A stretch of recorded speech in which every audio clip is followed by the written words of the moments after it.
diambil oleh teman-teman dari Big Dragon Alpha. Namun, begitupun juga dengan Alter Ego Esports yang dimana mereka masih butuh sesosok yang bisa nahan badan sekuat mungkin di arah depan sana. Minotaur. Yang dimana Minotaur bisa jadi pilihan, tapi nggak cuma dari Minotaur aja, Roamer juga masih terbuka untuk teman-teman dari Alter Ego Esports. Edit, kemarin sih ngelihat dari power 32-nya Alter Ego ini. Ya.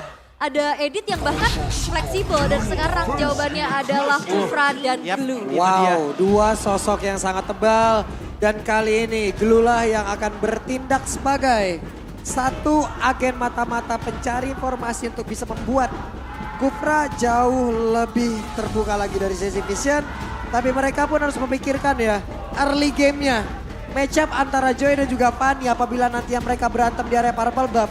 Ini gak baik untuk Joy loh. Tapi kalau udah masuk ke level 4, ini bakalan agak sedikit ditahan power dari Joy-nya dengan adanya split-split dari Glue. Walaupun memang gak se-efficient adanya Franco ya, tapi tetap aja itu ngeganggu banget. Early-nya ini yang akan berbahaya apabila ditabrak ke area purple buff milik Joy.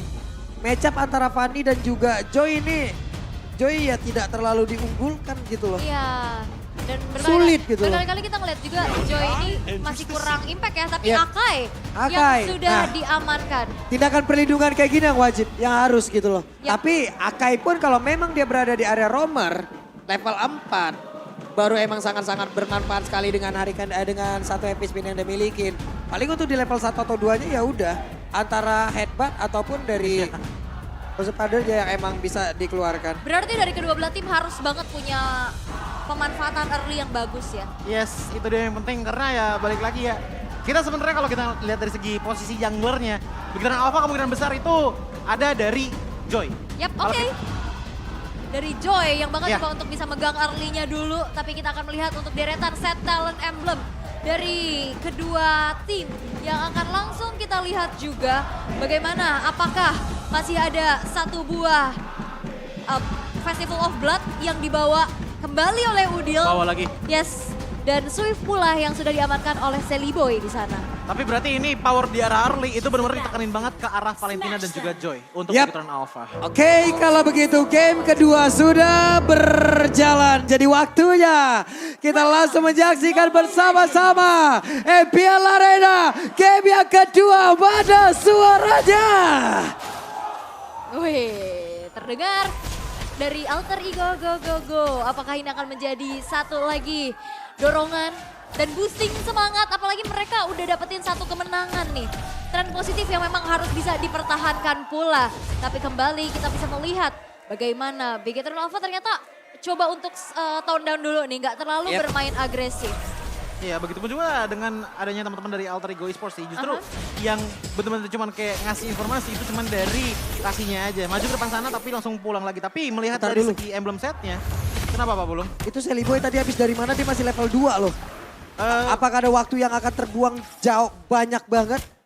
Kalau untuk waktu terbuang, aku akan katakan ada sedikit ya. Karena dia tadi agak sedikit nge-scouting juga. Cuman ini nggak bakalan terlalu berbeda jauh dengan adanya Super Ken. Namun dengan ada 3 agility di tangan dari teman-teman Big Dragon Alpha, entah kenapa aku ngerasakan bahwa ini gameplay dari tim fight-nya bakalan di-initiate ataupun ditentukan banget sama Super Fin dengan Hurricane Dance-nya. Karena kalau nggak ada pergerakan dari Celiboy itu tinggal ditahan aja sama Sorizo. Tapi ingat, Garden Barrier itu nggak bisa di-spam habis-habisan. Oke, dan kalau lihat dari segi set talent emblemnya juga tadi Super Ken coba untuk ngambil fatal ya, tapi rotasi Celiboy. Oke, Sorizo. Satu yang terakhir berhasil diamankan Super Ken. Mencoba untuk membalas keadaan tapi masih terlalu tebal, Pai.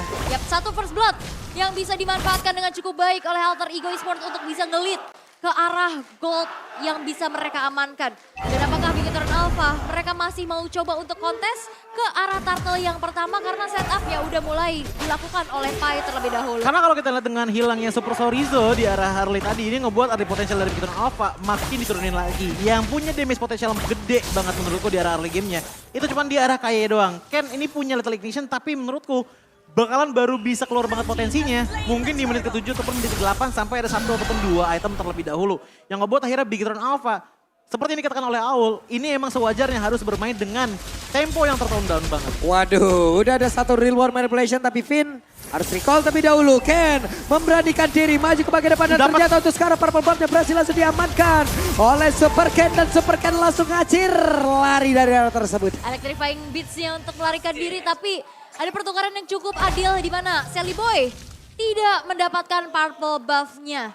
Dan ini ngebuat pastinya dari segi rotasi dan penggunaan energinya harus diperhitungkan kembali untuk Sally Boy itu sendiri ya, Coji. Iya, karena untuk di arah early game pertama tadi ya awal ya. Hah? Ada sedikit energi management yang membuat akhirnya ada banyak banget golden opportunities bagi Jelly Boy untuk dapetin kill tapi nggak dapet. Oke, ini dia pertempuran kembali terjadi. Pai, ada satu wild charge yang masih belum memberikan impact apapun terhadap Pai. Tapi Ken sudah hadir pula dengan level 7. Jati diri dari Ken sudah mulai terlihat kembali. Pola farming yang sangat-sangat tinggi. Apalagi ini power pick-nya banget ya. Yep. Semenjak dia ada di Bigetron Beta dengan adanya Joy, tapi Waduh, ketabrak sudah dan sekarang Nino masih berhasil pergi. dan ini enaknya adanya gold lane yang bisa mobilitas ya. Dia Iya. bisa pindah tempat juga. Jadi 1 versus 2 kayaknya bukan jadi ancaman yang berarti untuk Nino. Ya karena ibaratnya cuman kayak sekedar untuk ngecek ombak aja dulu. Gitu loh, maju ke depan dikit, battle mirror image masuk lagi ke arah belakang. Cuman aku akan katakan untuk dari segi rotasi, kedua belah tim ini emang bisa dibilang gak terlalu sentral ke arah laning mana. Tapi lebih ke arah opportunity-nya kemana.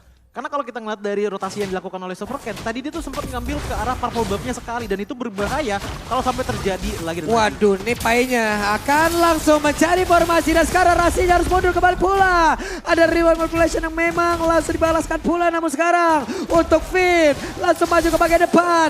Dengan adanya pergerakan Pai yang terdapat di atas pundaknya, Finn masih berhasil selamat tapi tidak untuk waktu yang lama. Wild Charge, kodeklah pula Rasi down, Sally Boy down. Wow, ini menjadi pertukaran yang mahal, tidak ada power map retribution, berarti Turtle bisa disecure oleh Bigetron Alpha. Yap, tapi tidak untuk Pai sekarang karena Pai belum menyerah. Kinya dikejar habis-habisan. Satu hit terakhir dan masih selamat malahan. Super Ken mencoba untuk membalaskan keadaan. Power of Nether, satu hit terakhir dan Pai masih selamat. Masih bisa selamat, tapi Super Ken. What? Oke, ditabrakin dong. Ya ini susahnya dengan tidak adanya stopper yang benar-benar instan nge-lock on ke arah satu player ya. Agak susah juga untuk meminimalisir mobilitas yang didapatkan oleh Super Ken. 2 kill untuk di arah 5 menit pertama. Seenggaknya ini udah ngebantu banget untuk membuat Little Ignition makin mudah lagi untuk bisa di pop up oleh Super Ken. Yang ngebuat early damage potensialnya juga makin gede walaupun tadi Super Sorizo udah menjadi first blood dari Alter Ego Esports. Ini tinggal permainan waktu aja dari Bigetron Alpha menurutku. Dengan adanya Super Saiken sebagai damage seperti tinggi. Sementara Super Kayai itu sebagai sub DPS selama Super Saiken sedang membuat itemnya. Dan ini harus manfaatin power pick off dari Sorizo juga ya. Ya. Kayak momentum yang tadi diciptakan itu sangat-sangat bisa dimaksimalkan. Bahkan Sally Boy-nya akhirnya terpunish. Yap. Oke, ini dia Finn. Waduh, cukup deras sudah damage dari Nino DPS yang dia miliki. Walaupun mungkin ada perbedaan antara Cloud dan juga Iritel di bagian bawah. Belum terjadi pertempuran. Sally Boy berusaha untuk bisa mendapatkan purple buff yang harus menjadi miliknya. Tapi ternyata Sally Boy masih gagal untuk bisa mendapatkan purple buff tersebut. Pai mencoba untuk bisa mengejar tapi untuk sekarang Pai-nya tetap berada di atas punggung dari Sorizo. Menambah beban kehidupannya. Akankah berhasil? Tapi Sorizo masih berhasil selamat. Malah Pai-nya tertinggal sendiri di bagian belakang dan barirnya. Pai Gak dikasih jalan pulang. terpunish. Yes, dari tadi ada satu inisiasi juga dari Super Finn mau coba untuk heavy spin ke arah Udil, tapi masih ada Purify. Waduh, Nino, satu hit terakhir saja, sepersekian detik saja, merubah segalanya. Itu pertukaran yang ada di arah bottom lane menurutku bakalan adil jikalau Super Saiken juga tumbang. Masalah tadi Super Saiken punya XP yang bisa dibilang cukup low tapi tidak terkejar oleh Nino itu sendiri. Oke, satu tarot didapatkan tapi lihat sekarang langsung termirror kan begitu saja. Dan Super Saiken hingga saat ini masih belum tumbang sama sekali. Dan ingat, udah ada satu turtle di tangan dari Bigetron Alpha. Kalau ngedapetin 2 turtle, makin besar juga chance-nya untuk purple buff terus menerus diganggu oleh Bigetron Alpha dan membuat mobilitas dari Sally Boy juga makin tertone dan pada akhirnya ngebuat pick off momentumnya makin tipis juga. Yap, oke, tabrakan kembali terjadi. Yap, itu dia di area tengah. Dan mereka disengage, sudah terlihat. Yap, dengan adanya Super Key ya, dia bisa melakukan adanya dash ability sehingga tidak mudah untuk bisa di pick off apalagi dengan flicker pula yang ready. Udah tuker lane nih, sekarang Super Second dan juga Nino masih bertemu di arah top dan Pai yang mungkin mau coba untuk nge-stop Super Ken-nya. Waduh, Finnya berhasil mendorong pergerakan Celiboy di mana Purple Buff-nya berhasil diamankan, kembali menjadi kerugian terus-terusan untuk Alter Ego dan Bigetron. Wajib untuk meneruskan tren baik mereka, tapi Super Ken masuk terlalu jauh di bagian belakang. Super Ken-nya akan berhasil selamat karena untuk kali ini shutdown pun tercipta. Udah berhasil didapatkan pula oleh Udil. Rasinya berhasil kabur, ada satu barir yang membuat Iritail tidak bisa menggapai Rasi. Tapi outer mid turret-nya hancur nih. Ini bakal jadi pertukaran yang cukup tidak adil karena Bigetron Alpha, vision mereka bakal lebih luas lagi. Dan ternyata ini adalah jawaban, gak apa-apa Fanny Celiboy dikasih lagi, tapi mereka coba untuk engage ke arah Purple Buff ya. Dan bagaimana Celiboy bisa dapetin Purple Buff itu kalau diganggu terus-menerus? Sebenarnya kalau kita ngeliat untuk dari segi bagaimana Celiboy bisa mendapatkan Purple Buff-nya ya, itu lebih ke arah apa yang bisa dimaksimalkan di saat Purple Buff lagi dicuri. Ya itu yang dilakukan oleh Celiboy. Dengan nge-push ke arah bottom lane, seenggaknya walaupun dia nggak bisa melakukan team fight engagement, tapi dapetin turret. Lihat bagaimana, ini inner turret dari Alter Ego Esports itu masih utuh semuanya. Tapi untuk Bigetron Alpha, bottomnya itu udah mulai rontok. Tersisa tinggal inhibitor turret saja. Apakah ini bisa di-keep strateginya sampai ke late game? Menurutku enggak. Tapi ingat akan ada momen di mana Super Ken bisa saja tercurik lagi seperti tadi dengan terkena Tyrant's Rage. Langsung kena shutdown dan setidaknya di saat shutdown itu adalah momentum lah untuk Fanny mendapatkan Purple Buff kembali. Yap, akankah terjadi fight di area tersebut karena sesaat lagi Purple Buff akan muncul pertempuran di mana untuk Finnya dengan satu flicker yang memang masih belum dia miliki tapi masih ada dash yang dia punya, tapi Super Fin langsung mengurungkan niatnya dan sepertinya untuk kali ini Purple Buff bisa diamankan oleh Celiboy. Ada bahan bakar untuk Celiboy. Tapi bakal ditukar gak sih sama Lord yang bakal coba, wah ternyata Celiboy-nya udah cepet langsung ke Purple Buff dan Lordnya bakal bisa dikontes dong. Oke, akan ada kontes perbedaan level, perbedaan poin retribution, tapi taruh Lordnya berhasil langsung didapatkan pula. Super Fin berhasil langsung dihilangkan, tapi Celiboy juga lejap di tersebut. Rasinya hilang, sementara Sorijo juga menyusul, tapi ada pergerakan di mana di bagian belakang Super Ken yang mencoba untuk bisa mendapatkan Udil. Tapi masih ada sebuah backupan dari Pai untuk bisa melindungi Udil. Ken melihat dari kejauhan, akan ada satu Rhythm of Joy. Dipaksakan oleh Super Ken. Dan ini membuat 4 pemain dari Alter Ego Esports hilang. Tapi masih ada power untuk bisa ngehit ke arah turret-turretnya. Masih ada Super Saken. Tapi dengan hilangnya pemain dari Bigetron Alpha juga ini nggak bisa lagi memanfaatkan dan juga memaksimalkan Power Lord yang masih pertama ada di atas. Sebenarnya di saat kontes tadi terjadi ya antara Alter Ego Esports dan juga Bigetron Alpha. Engagement yang dibawa oleh Alter Ego Esports itu udah bagus banget. Tapi sayangnya dengan adanya heavy spin yang dilakukan oleh Super Fin tadi di persis banget di depan Lord, dia akan knock up, nggak bisa bergerak. Tapi sebegitunya Celiboy nyampe, langsung dijepit dan ngebuat ia pun terkena damage yang cukup masif datang dari Bigetron Alpha karena dia adalah satu-satunya player yang tersangkut di depan sana. Wow, ada satu heavy speed yang sudah terpop up. Mereka mendapatkan informasi, mereka siap untuk bisa menghalau pergerakan dari Lord yang siap menghantam pula area defensif dari Alter Ego. Yap, dan akhirnya ini membuat dari Alter Ego Esports pun masih bisa untuk menahan gemburan Lord yang pertama. Tapi lihat bagaimana Super Ken-nya masih kembali nyari space. Dan Purple Buff nampaknya kali ini bakal coba untuk dirusuh lagi sama Bigetron. Oke, Rasi harus mundur kembali. Ada satu bouncing ball yang udah dia keluarkan, tapi coba lihat Super Ken-nya. Ada di bagian belakang. Wah, mengeluarkan item nya di mana 2 orang langsung menjadi korban. Sakit banget. Sudah level 15 unggul dari sisi atribut yang jauh lebih tinggi dari Rasi dan juga Udil. Dan Udilnya pun gak punya flicker, dia punya Purify dan akhirnya dia menelan damage. Tapi Waduh, what? Pai Gak bisa melakukan banyak hal, hilang seketika. dan ini Pai-nya juga sendirian sih. Di situ ada bahkan 5 pemain dari Bigetron Alpha dan apakah dengan 3 bahkan 2 aja Alter Ego kali ini bakal mencoba lakukan defense tapi base turret pun tidak terelakkan kepergiannya. Split push power mungkin yang bisa dilakukan oleh Celiboy. Apakah impactnya ini akan bisa maksimal? Masalahnya kalau untuk main ke arah split push pun itu bisa. Tapi ingat ada supervisor dalam tanda kutip. Kalaupun memang dia nggak bisa clear wave minion ya, seenggaknya dia bisa larang untuk bergerak lebih maju lagi dengan adanya Guardian Barrier gitu loh. Namun kalau kita ngeliat untuk Alter Ego Esports ini udah mulai harus cari solusi sih untuk menahan ke arah Super Ken. Karena tadi aku perhatiin banget 2 tangga nada dari Electrifying Beats itu menghilangkan 80% HP dari Odil itu sendiri. Dan ditambah lagi dengan untuk dari segi itemnya, kayaknya masih belum ada Radiant Armor sebagai defensive powernya. Ini yang ngebuat akhirnya Odil pun nggak bisa standby kayak di game sebelumnya gitu loh. Untuk mengeluarkan real world manipulation-nya. Karena dilema juga ya untuk Odilnya. Dia perlu ngasih pokingan damage dengan real Ya. manipulation. Tapi tanpa sadar bahwa tubuhnya pun menerima damage.